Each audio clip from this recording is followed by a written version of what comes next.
המכללה למינהל בראשון לציון הפכה לשם דבר בהשכלה הגבוהה בישראל. נמצאים איתנו אלונה שפירא ודרור אדרי מהמסלול האקדמי של המכללה למינהל בראשון לציון, המביאים בשורה חברתית מבית ובשורה ישראלית אל האום. וואו, מה שלומכם? בסדר גמור. טוב, נתחיל בהתחלה. מה לקח אתכם דווקא לראשון לציון? אלונה. אז כמו שאמרת, אני אלונה, לומדת תקשורת שנה ג' במכללה למינהל בראשון לציון. מה שבעצם הביא אותי ללמוד במכללה זה הפרקטיות שאני מקבלת בזמן הלימודים במכללה.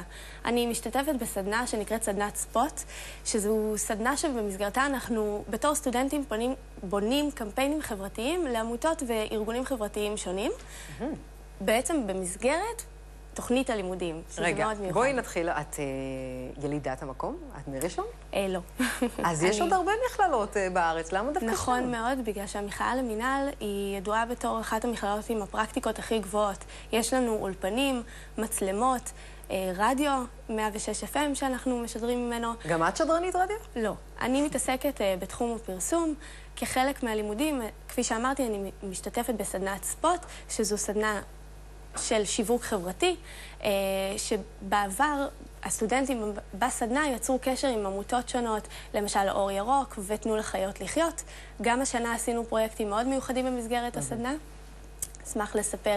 אוקיי, רגע, אבל נעבור ברשותך גם לדרור, שאף הוא סטודנט במכללה. אתה מראשון? כן, אני יליד ראשון. אני סטודנט שנה רביעית במכללה לתואר משולב במשפטים וכלכלה. הייתה התלבטות איפה ללמוד? לא כל כך, כי גם מבחינת הקרבה הגיאוגרפית וגם מבחינת הייחודיות של התואר. גם החברים שלך מהשכונה לומדים שם? כן, החבר הכי טוב שלי ככה הצטרף איתי ביחד ואנחנו לומדים ביחד. אז זה ממשיך את התיכון, את הבית ספר, אתם נשארים באותה שכונה, יש בזה משהו מאוד נחמד. יש בזה משהו שנותן המון ביטחון. מה אתה רוצה לעשות שתהיה גדול? כנראה לעסוק בעריכת דין.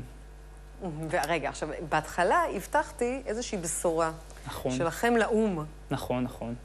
אז ככה, אני למעשה השנה מנהל יחד עם עוד סטודנט שקוראים לו ניתאי לוי את מודל האום הבינלאומי.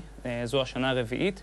זה מודל שהקימו אותו שני סטודנטים מהמכללה למינהל, וזה פרויקט שהוא סטודנטיאלי וממשיך להיות מנוהל על ידי סטודנטים, כשבמסגרתו מגיעים משהו כמו 200 סטודנטים מארץ ומחול, והם למעשה מדמים את הוועדות השונות באום. כל סטודנט לוקח לעצמו איזושהי מדינה שבדרך כלל היא לא מדינת האם שלו, והוא צריך לייצג אותה על כל האג'נדה הפוליטית שלה בכל הוועדות. אם לדוגמה, את מגיעה מישראל ונותנים לך לייצג את סין במועצת הביטחון של האום, או את איראן בעצרת הכללית, ואת צריכה באמת לייצג אותה נאמנה, וזה באמת יכול ליצור מעין סיטואציות מאוד מאוד מעניינות. אז אתם עושים סימולציות כאלה? כן. יש איזשהו נושא ככה שמאגד את כל המודל, איזשהו theme, ושנה שעברה זה היה על המהפכות גם בעולם הערבי וגם המהפכה החברתית אצלנו. השנה זה התמקד יותר בנושאים כלכליים לאור המשברים בעולם. את מי הצגת?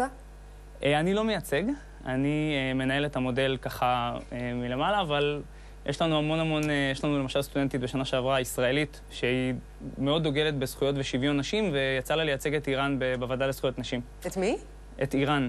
ואיך היא עמדה בזה? בצורה יפה מאוד. זה מפתח המון מאוד את כל הפלורליזם, ונותן לך באמת להיות יותר סבלני וסובלני לדעות אחרות. היא מבינה אותם יותר היום? אני לא כל כך בטוח, אבל זה בהחלט היה מאתגר. חשוב לי לציין גם שזה פרויקט שנתמך על ידי בנק קימון, מזכ"ל האום.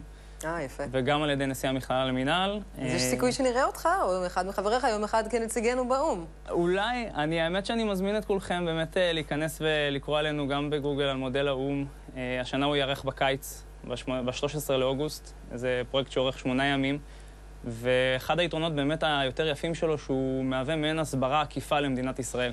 סטודנטים מגיעים ממדינות אירופה, ונשארים פה. נשמע מעניין, כן, זה נשמע מעניין. ואצלך, אלונה, נגעת מקודם בפעילות החברתית שאתם עורכים, את יכולה להוסיף אליה 2-3 מילים? כן, אז כפי שאמרתי, אנחנו במסגרת הסדנה עושים קמפיינים חברתיים לעמותות וארגונים חברתיים. השנה, קבוצה של 4 סטודנטים, ביניהם אני, החלטנו לעשות פרויקט חברתי שעוסק בסדר היום התקשורתי המדובר ביותר, ובנושא הדרת הנשים בישראל. מה אתם עושים? מה שעשינו, עשינו איזשהו מיצג אומנותי במרכז תל אביב, בסמוך לתיאטרון הבימה.